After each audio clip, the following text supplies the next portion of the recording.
Selamat sore pemirsa, selain 3 liputan tadi, kami juga akan menghadirkan cerita keluarga Yoga Fudoli, mahasiswa Al-Azhar yang tewas dikeroyok temannya sendiri.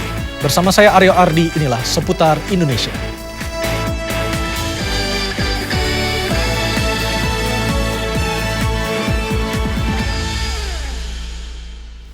Pemirsa, diduga kuat pelaku bakar diri di depan Istana Merdeka pada hari Rabu petang kemarin adalah Sondang Hutagalung, seorang aktivis penggiat HAM yang giat di Komisi untuk Orang Hilang dan Korban Tindak Kekerasan atau Kontras.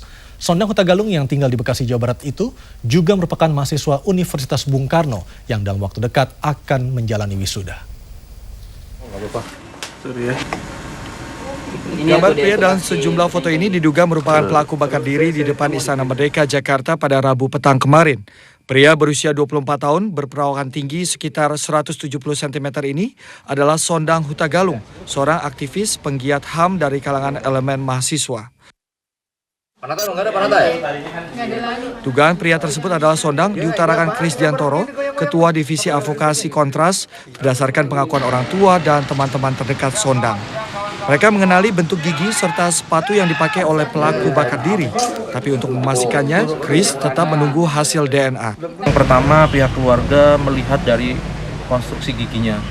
Dan Sondang itu kan ada gigi yang ciri khas dia yang agak ke dalam gitu. Itu yang pertama. Kemudian dari kakinya itu kebetulan tidak terbakar semua. Nah, kakinya itu abangnya mengenali betul bahwa itu kaki Sondang. Itu yang kedua. Yang ketiga, dari sepatu yang digunakan Sondang itulah sepatu yang diberikan oleh abangnya, yaitu sepatu PDH TNI ya. Kepada Kris, Sondang pernah bercerita ingin menjadi seorang aktivis yang namanya dapat dikenang oleh negara. Diduga motif itulah yang membuat pelaku nekat membakar dirinya. Sementara Presiden SBY saat di Nusa Dua Bali kemarin memerintahkan agar pelaku bakar diri segera diselamatkan. Dan Bapak Presiden telah menginstruksikan kepada kepolisian untuk segera berkoordinasi dengan pihak rumah sakit terdekat ya, atau para dokter demi menyelamatkan nyawa dari korban. Sondang merupakan mahasiswa UBK yang memang aktif sebagai penggiat HAM dan selalu ikut dalam aksi tentang orang hilang setiap hari Kamis di depan Istana Jakarta. Rani Sanjaya dan Made Muria melaporkan. Pemirsa, kasus Wisma Atlet tidak pernah habis menarik perhatian masyarakat.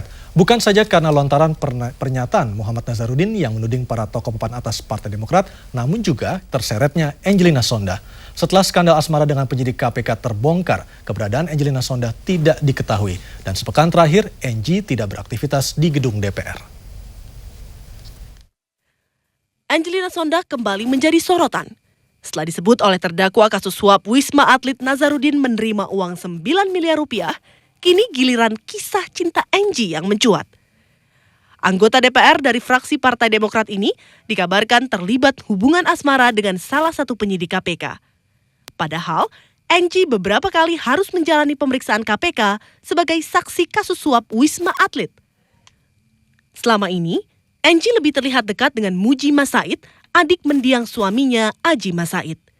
Bahkan Muji selalu terlihat mendampingi Angelina saat menjalani pemeriksaan. Sumber RCTI di KPK menyatakan, penyidik yang menjalin hubungan dengan Angelina adalah Kompol BS, lulusan Akademi Kepolisian Angkatan 99 yang berusia 1 tahun lebih muda dari Angie. Tak tanggung-tanggung, Ketua KPK Bushro Mukodas pun membenarkan adanya hubungan Angelina Sondag dengan salah satu penyidik KPK. Bushro menyebut hubungan keduanya sebagai hubungan anak muda. KPK saat ini tengah mendalami sejauh mana hubungan Angelina Sondag dengan penyidik KPK ini. Termasuk yang lain. Termasuk yang lain. Pak, penilaian sejak kapan sih? Jadi kami harus tegas juga ke dalam.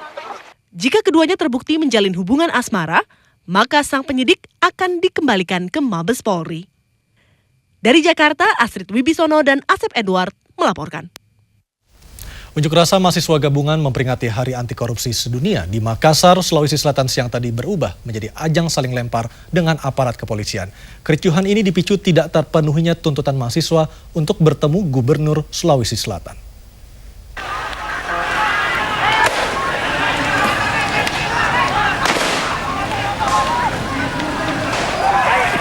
Aparat keamanan terpaksa berkali-kali melepaskan tembakan peringatan dan gas air mata untuk menghalau para mahasiswa yang berusaha masuk ke kantor Gubernur Sulawesi Selatan di Makassar. Dalam unjuk rasa memperingati Hari Anti Korupsi Sedunia, ratusan mahasiswa gabungan berbagai perguruan tinggi ini menuntut bertemu dengan Gubernur Syahrul Yassin Limpo. Namun tuntutan tersebut tidak terpenuhi. Kericuhan dalam unjuk rasa ini sempat membuat kawasan sekitar Jalan Perintis Kemerdekaan mencekam. Unjuk rasa berakhir tanpa insiden lebih jauh. Tidak hanya di Makassar, Sulawesi Selatan, bentrokan fisik antara petugas kepolisian dengan massa pengunjuk rasa memperingati Hari Anti Korupsi Sedunia juga terjadi di beberapa kota lainnya sepanjang hari ini. Sejumlah anggota kepolisian dan mahasiswa mengalami luka-luka dan beberapa orang pengunjuk rasa diamankan.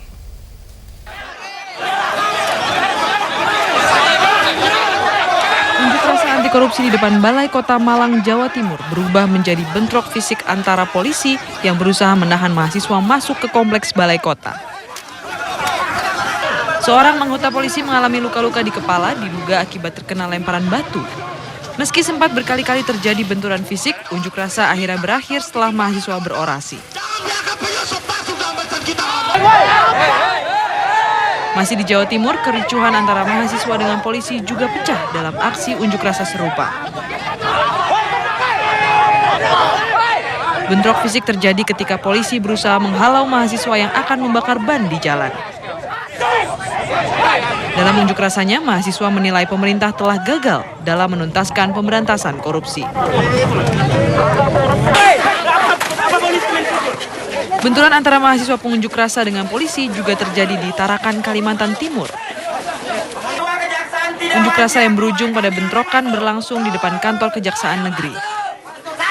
Seorang polisi dan sedikitnya 3 mahasiswa mengalami luka-luka. Penambahan bantuan aparat keamanan mampu menghentikan kericuhan berkembang lebih jauh. Tim Liputan Kontributor RCTI melaporkan. Masih terkait peringatan Hari Anti Korupsi Sedunia, pemirsa, puluhan orang dari Ormas Anti Korupsi mendatangi rumah Ketua Umum Partai Demokrat Anas Urbaningrum. Pendemo dan pendukung Anas sempat bersitegang karena para pendukung Anas tidak terima pimpinannya disebut koruptor. Kedatangan puluhan anggota Ormas Anti Korupsi ke rumah Ketua Umum Partai Demokrat Anas Urbaningrum di kawasan Durensawit, Jakarta Timur siang tadi karena menganggap Anas terlibat kasus korupsi dan meminta KPK untuk memeriksa Anas. Anas Urbaningrum memang pernah 2 kali diperiksa KPK terkait keterangan mantan Bendahara Umum Partai Demokrat Muhammad Nazarudin dalam kasus Wisma Atlet. Hingga kini status Anas masih sebagai saksi. Gagal bertemu Anas, para demonstran membubarkan diri. Alhamdulillah. Ya, belum. Pemirsa, bertepatan dengan pemakaman siswa berprestasi Christopher Melki Tanujaya hari ini, pelaku penusukan yang menyebabkannya tewas juga tertangkap. Perbuatan tersangka ternyata hanya dilatar belakangi keinginan pada telepon genggam milik Christopher.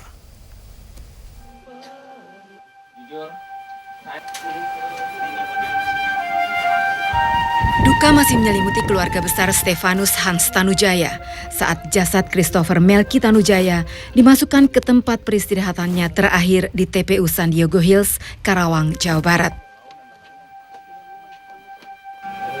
Christopher, siswa cerdas berprestasi yang semasa hidupnya banyak menuai kebanggaan pada keluarga karena segudang prestasinya ini meninggal dunia dengan cara mengenaskan. Peraih beasiswa yang tengah menempuh ilmu di Singapura itu 5 Desember lalu meregang nyawa akibat perbuatan tersangka Abdul Jalil alias Adul alias Ayub yang kini sudah ditangkap dan dalam penahanan Polres Jakarta Utara. Motif penusukan bermula dari keinginan tersangka memiliki telepon genggam korban. Almarhum berusaha keras mempertahankan, jangan, ini adalah telepon dari bapak saya. Kemudian pelaku melakukan penikaman terhadap leher korban. Keluarga bersyukur dengan tertangkapnya pembunuh almarhum dan berharap pelaku diberi hukuman sesuai perbuatannya. Dan secara pribadi, saya memang sudah memaafkan pelaku itu. Ya, saya sudah memaafkan dan semuanya saya serahkan kepada yang berkuasa. Saya percaya Tuhan akan menguatkan semuanya ini. Semasa hidupnya, Christopher pernah meraih medali emas Olimpiade Matematika di Singapura pada tahun 2009 dan mendapat beasiswa di St. Joseph International School, Singapura. Tak hanya pandai, ia juga piawai bermain bola. Kehandalannya menggiring bola layaknya pemain bola kelas dunia Lionel Messi membuat teman-temannya menjulukinya Lionel Melky.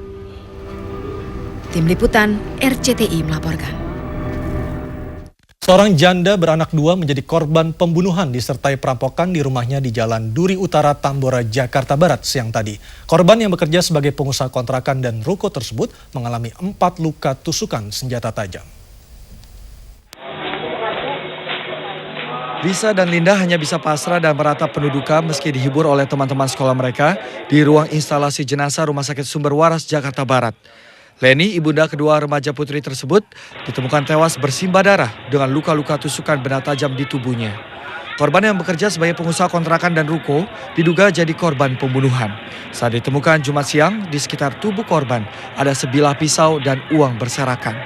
Kepolisian dari sektor Tambora dan Jatanras Polres Jakarta Barat tengah menyelidiki tempat kejadian perkara untuk menggali keterangan saksi-saksi. Masih belum diketahui motif dibalik pembunuhan ini. Dari Jakarta, Miftahul Gani melaporkan. Pemirsa, hari ini janda-janda tragedi pembantaian Rawagede Bekasi, Jawa Barat resmi menjadi jutawan. Seputar Indonesia kembali sesaat lagi.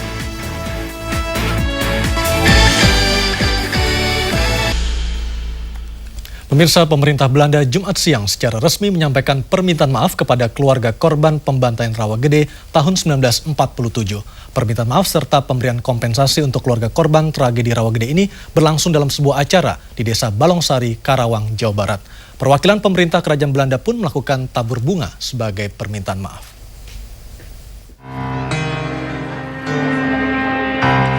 Setelah 64 tahun para janda ahli waris korban pembantaian tentara Belanda di Rawagede, Karawang, Jawa Barat akhirnya mendapat permohonan maaf secara resmi dari pemerintah Belanda melalui duta besarnya untuk Indonesia, Geert de Zwaan. Selain permohonan maaf resmi, pemerintah Belanda juga rencananya akan memberikan kompensasi berupa uang sekitar 20.000 euro, setara 240 juta rupiah kepada masing-masing ahli waris korban. Langkah pemerintah Belanda ini merupakan pelaksanaan keputusan Pengadilan Negeri di Den Haag yang menyatakan pemerintah Belanda bersalah dan bertanggung jawab atas peristiwa pembantaian pada 9 Desember 1947 lalu di Rawagede.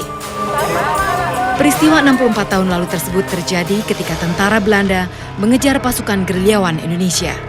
Sampai di desa Rawagede, seluruh laki-laki di desa dikumpulkan dan dieksekusi mati. Menurut versi Rawagede, sebanyak 431 penduduk laki-laki tewas. Sementara versi pemerintah Belanda menyebut angka tewas sekitar 190 laki-laki. Gugatan kepada pemerintah Belanda atas tragedi Rawagede diajukan oleh sebuah kelompok LSM Indonesia dan Belanda beberapa tahun lalu, yang akhirnya berujung pada vonis bersalah atas pemerintah Belanda. Dari Karawang, Jawa Barat, Rudi Setiawan melaporkan. Sedih dan terharu mewarnai para ahli waris korban pembantaian Rawagede setelah mendengar adanya pembagian santunan dari pemerintah Belanda. Rasa haru terlihat di raut wajah para keluarga dan juga ahli waris korban pembantaian Rawagede.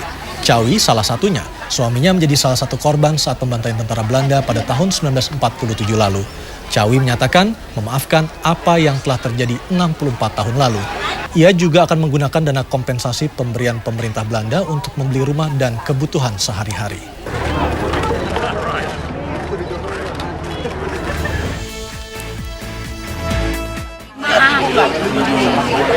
Rencananya juga kan selain minta maaf mau memberikan bantuan. Nah, rencananya buat apa mau uangnya, Mak? Kalau nenek-nenek minimal yang punya rumah kan semua juga, ayah pengen rumah aja katanya, ya apa aja katanya nenek-nenek ya. Iya. Ayah korban pengeroyokan almarhum Ahmad Yoga Fudoli yang juga dosen dan pendiri Yayasan Al-Azhar berharap ada hikmah di balik peristiwa yang menimpa anaknya. Seputar Indonesia segera kembali.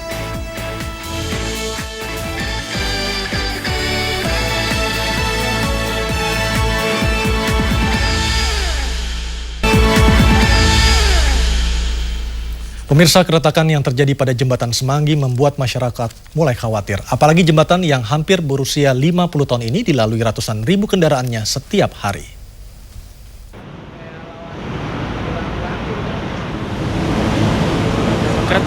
jelas di beberapa titik jembatan yang dibangun pada tahun 1961 lalu ini. Kondisi inilah yang membuat Jasa Marga dan Dinas Perhubungan Jakarta berencana memperbaiki jembatan Semanggi yang dinilai mulai rusak termakan usia. Warga yang biasa melintas di kawasan ini pun mengaku sangat khawatir dengan kerusakan ini.